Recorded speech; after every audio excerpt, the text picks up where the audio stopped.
Menteri Keuangan Purbaya Yudisadewa mengungkapkan realisasi anggaran program Makan Bergizi Gratis atau MBG telah mencapai Rp101,1 triliun hingga akhir kuartal 2 2026. Anggaran tersebut telah digunakan untuk menjangkau 63,13 juta penerima manfaat di berbagai wilayah Indonesia.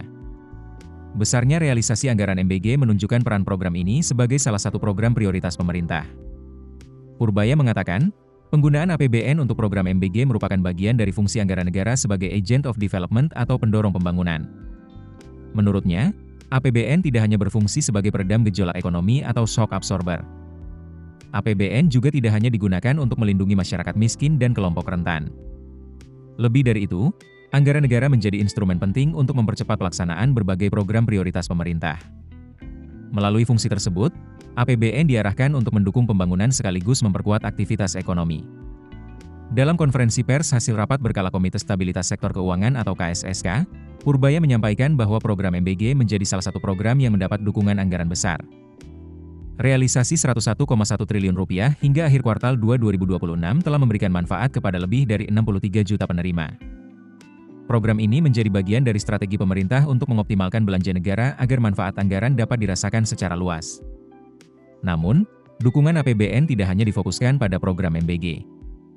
Pemerintah juga mengalokasikan anggaran sebesar Rp13,1 triliun untuk pembangunan 104 sekolah rakyat permanen.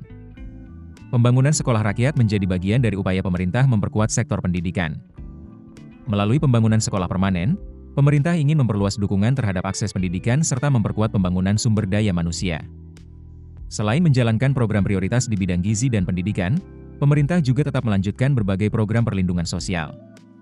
Program tersebut ditujukan untuk menjaga daya beli masyarakat, terutama kelompok miskin dan rentan.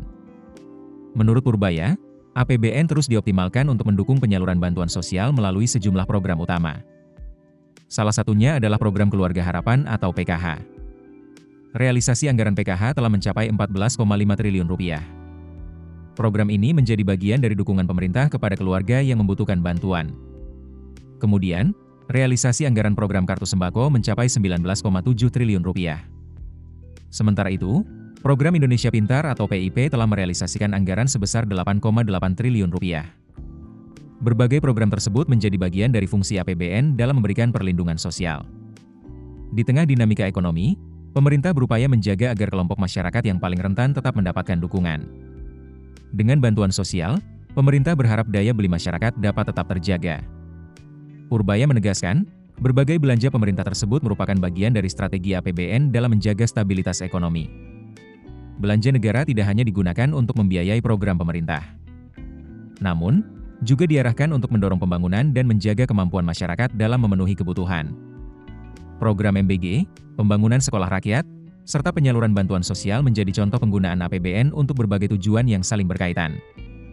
Program MBG diarahkan untuk menjangkau puluhan juta penerima manfaat.